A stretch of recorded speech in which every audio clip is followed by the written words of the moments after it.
Ka'bah, sebuah nama yang menggetarkan hati lebih dari 2 miliar umat Islam di seluruh dunia. Bangunan kubus sederhana yang terbalut kain hitam bersulam benang emas ini adalah pusat, kiblat, dan titik temu spiritual bagi kita semua. Setiap hari, jutaan pasang mata dan hati tertuju padanya dalam salat. Setiap tahun, jutaan jiwa bertolak dari penjuru bumi untuk mengitarinya, menunaikan panggilan haji dan umrah. Kita membayangkannya sebagai sebuah oas kedamaian abadi, sebuah tempat suci yang tak tersentuh oleh hiruk-pikuk dan kekejaman dunia. Namun apakah benar demikian? Sejarah mencatat lembaran yang jauh lebih kelam dan kompleks dari yang kita bayangkan. Coba kita berhenti sejenak dan menyelami catatan masa lalu. Di balik citranya yang agung dan damai, Ka'bah ternyata menyimpan memori luka dan serangan yang berulang kali menguji kesuciannya. Ironisnya, ancaman terbesar seringkali tidak datang dari musuh yang berada di luar pagar keimanan. Justru sebaliknya, sejarah membuktikan bahwa sebagian besar serangan paling merusak terhadap rumah Tuhan ini dilancarkan oleh tangan-tangan yang mengaku sebagai bagian dari umat Islam itu sendiri. Ambisi politik, perebutan kekuasaan, fanatisme sempit, dan klaim kebenaran yang sesat menjadi bahan bakar yang menyulut api kekerasan di halaman paling suci milik Islam. Kisah-kisah ini mungkin terasa asing, bahkan mengejutkan, bagi sebagian besar dari kita yang terbiasa melihat Ka'bah sebagai simbol persatuan yang kokoh. Bagaimana bisa tempat yang seharusnya menyatukan justru menjadi medan pertumpahan darah? Siapa mereka yang tega mengarahkan senjata ke arah kiblat mereka sendiri? Pertanyaan-pertanyaan inilah yang akan kita telusuri bersama.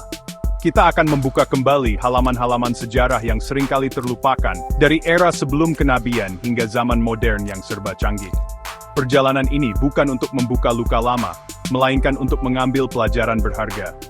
Perjalanan kita akan dimulai jauh sebelum Nabi Muhammad SAW lahir, saat seekor gajah raksasa memimpin pasukan menuju Mekah.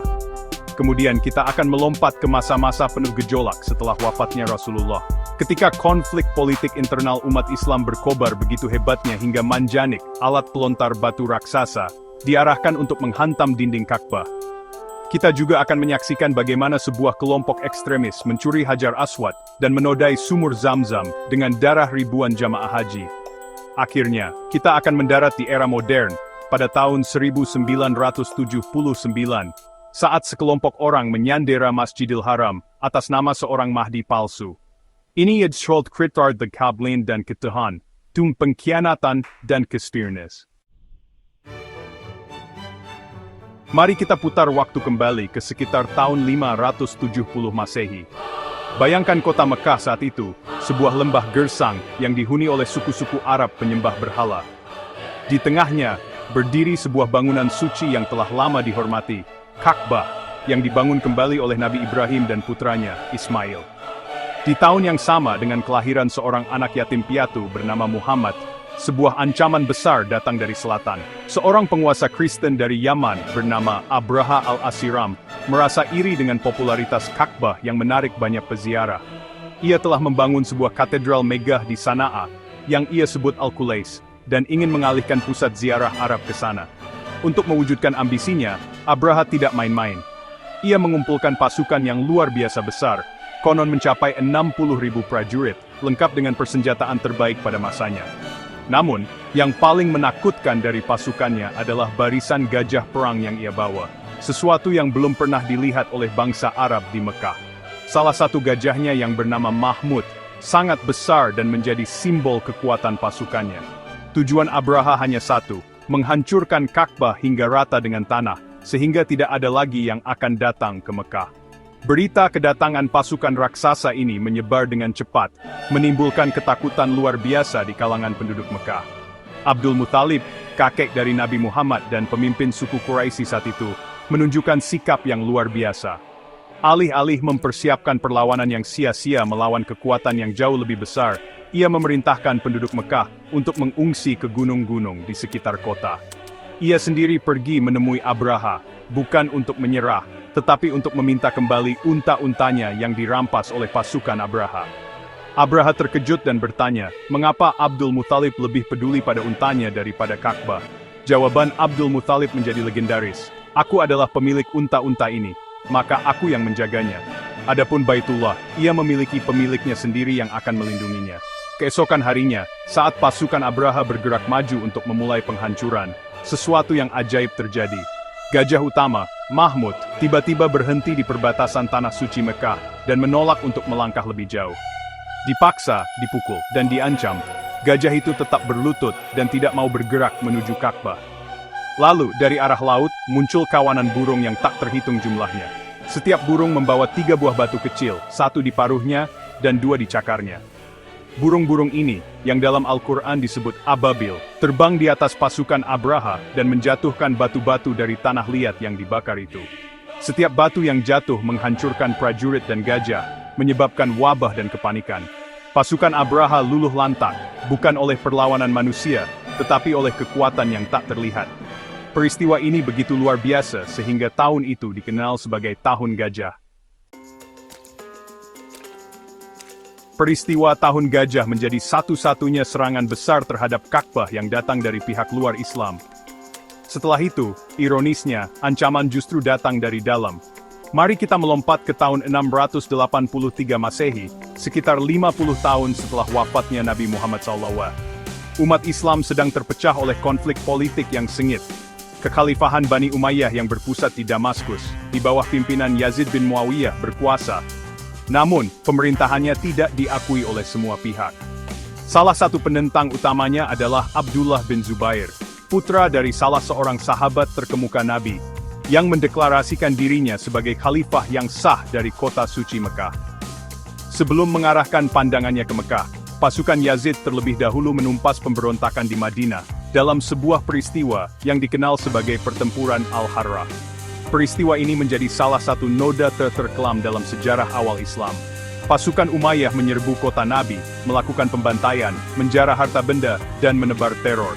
Setelah menaklukkan Madinah dengan kebrutalan, komandan pasukan Umayyah, Muslim bin Uqbah, yang kemudian dijuluki Musrif atau si pelampau batas, mengarahkan pasukannya yang besar menuju Mekah untuk menghabisi perlawanan Abdullah bin Zubair. Dunia Islam menahan napas, menyaksikan 2 faksi Muslim bersiap untuk berperang di Tanah Suci. Pengepungan Mekah pun dimulai. Pasukan Umayyah mendirikan posisi di gunung-gunung yang mengelilingi kota, dan memasang manjanik, sejenis katapel raksasa, yang mampu melontarkan proyektil batu seberat puluhan kilogram. Selama lebih dari 2 bulan, mereka tanpa ragu membombardir kota Mekah.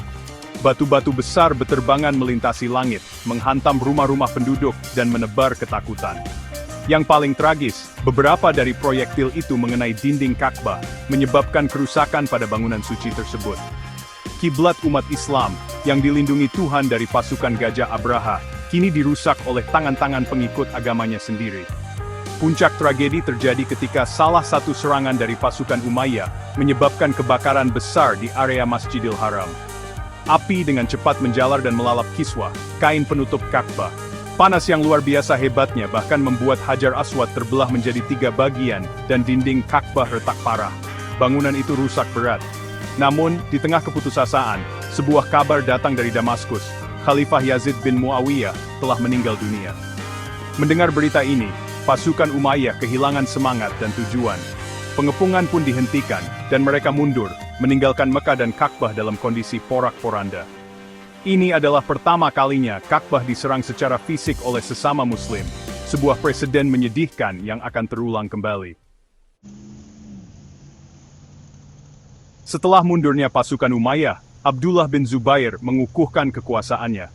Ia diakui sebagai khalifah oleh sebagian besar wilayah Islam, termasuk Hijaz, Irak, dan Mesir. Melihat Ka'bah yang rusak parah, ia mengambil sebuah keputusan berani.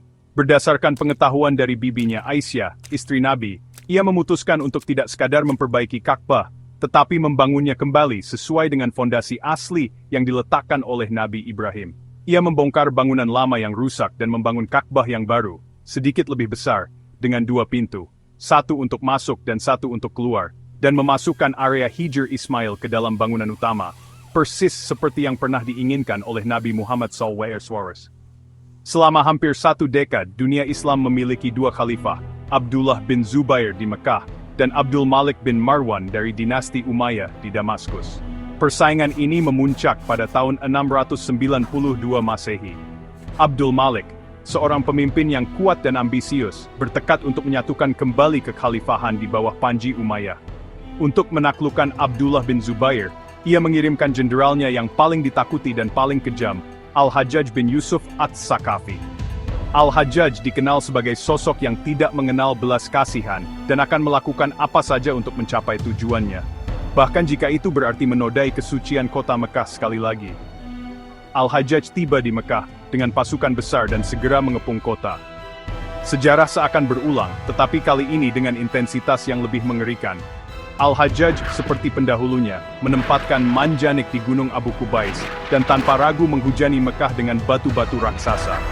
Pengepungan berlangsung selama lebih dari 6 bulan. Pasokan makanan dan air diputus, menyebabkan kelaparan dan penderitaan hebat di dalam kota. Banyak pengikut Abdullah bin Zubair yang menyerah, tetapi ia sendiri, bersama segelintir pengikut setianya, memilih untuk bertarung hingga titik darah penghabisan di dalam Masjidil Haram. Pengepungan berakhir dengan pertempuran sengit di sekitar Ka'bah. Abdullah bin Zubair, yang saat itu sudah berusia lanjut, bertempur dengan gagah berani hingga akhirnya gugur sebagai syahid. Kematiannya menandai berakhirnya perlawanan terhadap Bani Umayyah. Namun, kekejaman Al-Hajjaj tidak berhenti di situ.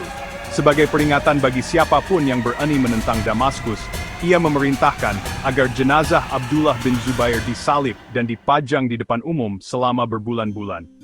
Setelah mengamankan kota, Al-Hajjaj menulis surat kepada Khalifah Abdul Malik, memberitahukan tentang perubahan yang telah dilakukan bin Zubair pada bangunan Ka'bah.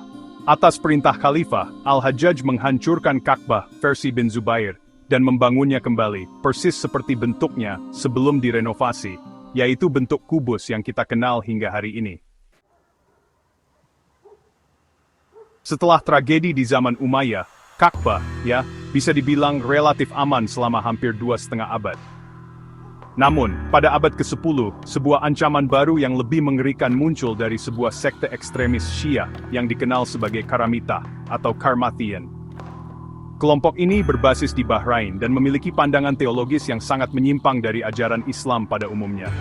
Mereka menolak banyak aspek syariat, menganggap ibadah haji sebagai ritual pagan, dan memandang mayoritas umat Islam sebagai kafir.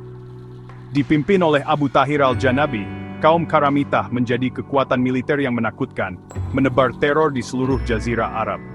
Pada tahun 930 Masehi, Abu Tahir dan pasukannya melakukan tindakan yang paling biadab dalam sejarah penyerangan Ka'bah.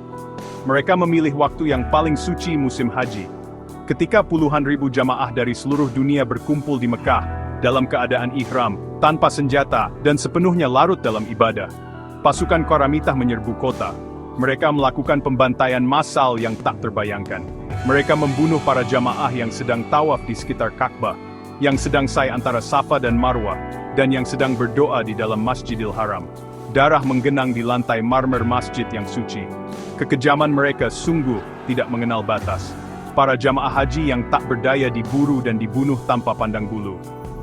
Menurut para sejarawan, lebih dari 30.000 orang tewas dalam serangan mengerikan ini. Sumur Zam-Zam yang airnya dianggap suci dan penuh berkah, dinodai dengan mayat-mayat para jamaah yang mereka lemparkan ke dalamnya. Mereka menjara harta benda di kota Mekah, dan merampas semua barang berharga dari dalam Ka'bah, termasuk kiswah dan pintu emasnya. Abu Tahir berdiri di depan pintu Ka'bah, dan dengan angkuh berteriak, "Di mana burung-burung ababil? Di mana batu dari tanah liat yang dibakar?" Menantang Tuhan untuk menghentikannya. Puncak dari penodaan ini adalah ketika Abu Tahir memerintahkan anak buahnya untuk mencungkil Hajar Aswad atau batu hitam dari sudut Ka'bah. Batu suci yang telah dicium oleh Nabi Muhammad dan jutaan umat Islam itu mereka bawa kabur sebagai trofi kemenangan ke ibu kota mereka di Hajar, yang sekarang dikenal sebagai Al-Hasa di Arab Saudi. Selama 22 tahun berikutnya, Ka'bah berdiri dengan luka menganga di salah satu sudutnya. Umat Islam di seluruh dunia tetap melaksanakan ibadah haji dan tawaf, namun mereka melakukannya dengan hati yang pedih, mengitari sebuah bangunan suci yang tidak lagi utuh. Hajar Aswad baru dikembalikan ke Mekah pada tahun 952 Masehi, setelah kekhalifahan Abbasiyah membayar uang tebusan yang sangat besar kepada kaum Karamitah. Kita melompat jauh ke depan, melewati berabad-abad sejarah, menuju era modern. tepatnya pada tanggal 20 November 1979, yang bertepatan dengan hari pertama abad ke-15 dalam kalender Hijriah, 1 Muharram 1400 Hijriah. Saat fajar menyingsing di Mekah, ribuan jamaah dari berbagai negara berkumpul di dalam Masjidil Haram untuk menunaikan salat subuh. Suasana hening dan khusyuk. Namun, kedamaian itu akan segera pecah oleh sebuah peristiwa yang akan mengguncang dunia Islam modern dan menjadi berita utama di seluruh dunia. Sebuah kelompok militan bersenjata telah menyusun rencana untuk mengambil alih tempat paling suci di muka bumi. Pemimpin kelompok ini adalah Juhaiman al-Otaibi, seorang mantan Kopral Garda Nasional Arab Saudi. Ia adalah seorang fundamentalis yang sangat menentang modernisasi dan westernisasi yang terjadi di Arab Saudi di bawah pemerintahan Raja Khalid. Menurut Juhaiman, hal-hal seperti televisi, pendidikan untuk perempuan, dan hubungan dekat dengan negara-negara barat adalah tanda-tanda kemunduran moral dan pengkhianatan terhadap ajaran Islam yang murni. Ia berhasil mengumpulkan ratusan pengikut yang memiliki pandangan serupa. Banyak di antaranya adalah mahasiswa dari universitas-universitas Islam dan para pemuda yang kecewa dengan pemerintah. Rencana mereka sangat rapi. Selama berhari-hari, mereka menyelundupkan senjata, senapan, pistol, dan amunisi ke dalam Masjidil Haram. Untuk mengelabui petugas keamanan, senjata-senjata itu disembunyikan di dalam peti mati palsu, dengan dalih akan disalatkan jenazahnya setelah salat subuh. Begitu salat selesai dan imam mengakhiri salam, kelompok Juhaiman segera beraksi. Mereka merebut mikrofon, mengunci semua gerbang masjid, dan menempatkan penembak jitu di menara-menara tinggi. Puluhan ribu jamaah yang berada di dalam masjid sontak menjadi sandera. Dunia terkejut, Masjidil Haram telah dibajak. Di tengah kerumunan yang panik, Juhaiman al-Otaibi mengumumkan tujuan pemberontakannya. Ia menyatakan bahwa hari itu adalah hari kemunculan Imam Mahdi, sosok juru selamat yang dinantikan di akhir zaman. Ia kemudian memperkenalkan saudara iparnya, Muhammad Abdullah Al-Qahtani, kepada para jamaah, dan mengklaim bahwa Al-Qahtani adalah Sang Mahdi. Juhaiman membeberkan serangkaian bukti yang ia yakini cocok dengan hadis-hadis tentang kemunculan Mahdi. Ia menuntut agar seluruh umat Islam berbayat kepada Mahdi palsu mereka, dan menuntut pemerintah Arab Saudi untuk mengakhiri hubungan dengan Barat, menghentikan ekspor minyak, dan membersihkan negara dari pengaruh asing. Dimulailah pengepungan paling dramatis dalam sejarah modern Ka'bah. Pemerintah Arab Saudi awalnya benar-benar lengah dan terkejut. Mereka tidak pernah membayangkan kemungkinan adanya serangan bersenjata di dalam Masjidil Haram. Respon pertama dari pasukan keamanan yang mencoba mendekati masjid disambut dengan tembakan gencar dari para penembak jitu pemberontak yang sudah siaga di atas menara.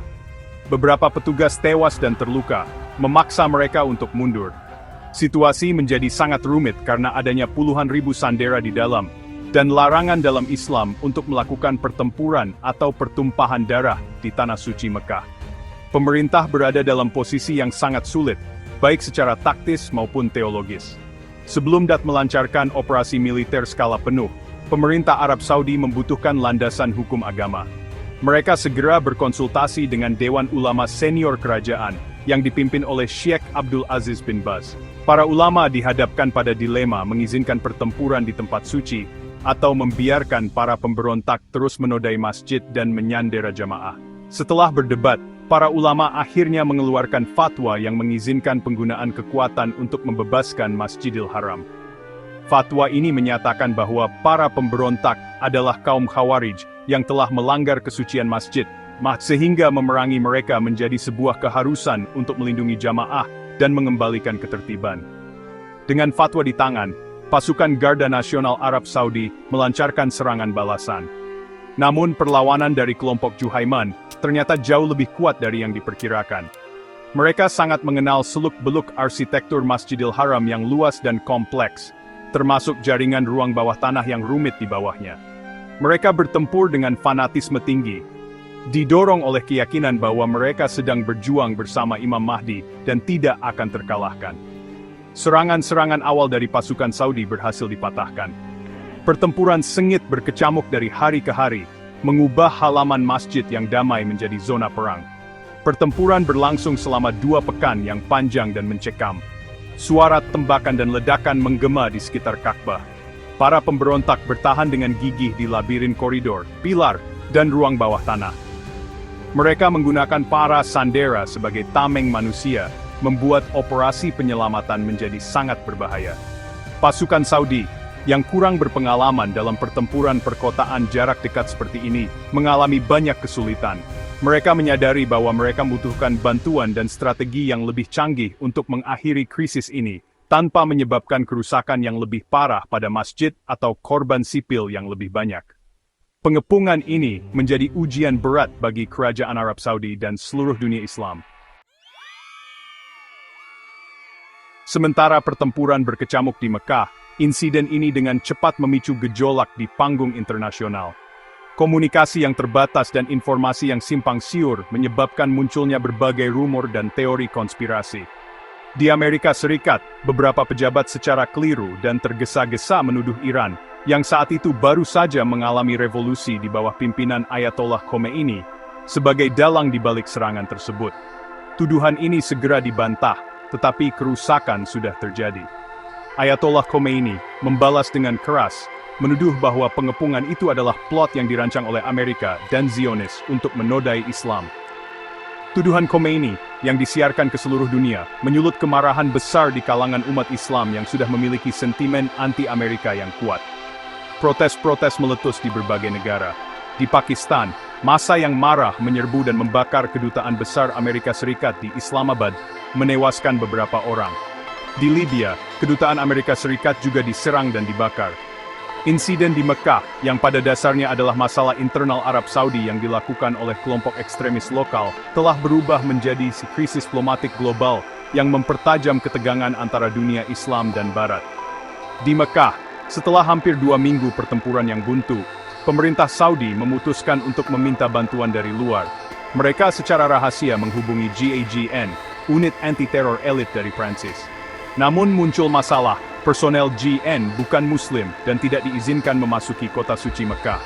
Sebuah solusi unik pun ditemukan. Ketiga komandan GGN dilaporkan mengucapkan 2 kalimat syahadat dalam sebuah seremoni singkat di luar kota, yang secara teknis menjadikan mereka Muslim dan memungkinkan mereka masuk untuk memberikan saran strategis. Mereka menyarankan penggunaan gas air mata dalam jumlah besar untuk memaksa para pemberontak keluar dari persembunyian mereka di ruang bawah tanah. Strategi itu berhasil.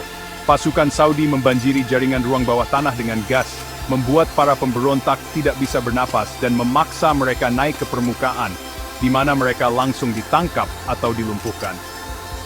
Sang Mahdi palsu, Muhammad Abdullah Al-Qahtani, telah tewas lebih awal dalam pertempuran. Juhaiman Al-Otaibi dan sisa pengikutnya yang masih hidup akhirnya menyerah. Pengepungan pun berakhir. Beberapa minggu kemudian, pada Januari 1980, Juhaiman dan 62 pengikutnya dieksekusi secara publik di berbagai kota di Arab Saudi sebagai peringatan keras. Insiden ini meninggalkan bekas luka yang dalam, mendorong pemerintah Saudi untuk menerapkan interpretasi Islam yang lebih konservatif di dalam negeri, untuk menenangkan kaum agamis, sebuah kebijakan yang dampaknya terasa selama beberapa dekade. Dari pasukan Gajah Abraha hingga Manjanik Al-Hajjaj, dari penjarahan kaum Karamita hingga senapan Juhaiman. Sejarah Ka'bah adalah cerminan dari perjalanan umat Islam itu sendiri. Sebuah perjalanan yang penuh dengan ujian, konflik internal, dan ancaman yang datang silih berganti. Setiap serangan meninggalkan luka, baik pada fisik bangunan itu maupun pada jiwa kolektif umat. Namun, ada satu fakta yang tak terbantahkan. Setelah setiap serangan, setelah setiap penghancuran dan penodaan, Ka'bah selalu bangkit kembali. Ia selalu diperbaiki, dibangun ulang, dan kembali menjadi pusat spiritual bagi miliaran manusia. Ini adalah sebuah ketahanan yang luar biasa.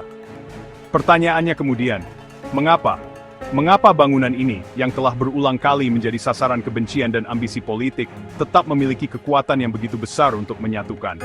Jawabannya mungkin terletak bukan pada batu dan fondasinya, tetapi pada makna yang terkandung di dalamnya. Ka'bah bukanlah sekadar sebuah bangunan, ia adalah sebuah simbol. Ia adalah pengingat akan tauhid, keesaan Tuhan, yang pertama kali diajarkan oleh Nabi Ibrahim. Ia adalah arah atau kiblat yang menyatukan gerakan salat umat Islam di seluruh penjuru dunia, dari desa terpencil di Indonesia hingga kota metropolitan di Amerika. Ketika seorang Muslim menghadap Ka'bah, ia tidak sedang menyembah batu. Ia sedang bergabung dalam sebuah barisan tak terlihat yang membentang melintasi benua dan generasi. Ia terhubung dengan setiap Muslim lain yang juga menghadap ke arah yang sama. Dalam ritual tawaf, jutaan orang dari berbagai ras, bangsa, status sosial dan mazhab melebur menjadi satu gerakan kosmik, mengitari pusat yang sama. Disinilah letak kekuatan Ka'bah. Ia mampu melampaui perbedaan-perbedaan duniawi yang seringkali memecah belah kita. Ia adalah titik temu di mana semua identitas lain menjadi sekunder di hadapan identitas utama sebagai hamba Tuhan. Tentu saja, ancaman tidak pernah benar-benar hilang. Di era modern, tantangan datang dalam bentuk baru, dari ancaman terorisme hingga upaya politisasi haji. Namun, sejarah panjang Ka'bah mengajarkan kita sebuah pelajaran penting tentang ketahanan iman. Kekuatan Ka'bah tidak terletak pada dindingnya yang kokoh, tetapi pada tempatnya di hati umat Islam. Selama ia tetap menjadi simbol persatuan, harapan, dan kepasrahan kepada Tuhan Yang Maha Esa, ia akan terus berdiri tegak. Ia akan terus menjadi pengingat abadi bahwa di tengah segala perpecahan dan konflik, ada satu titik di bumi yang memanggil kita semua untuk kembali bersatu sebagai satu umat.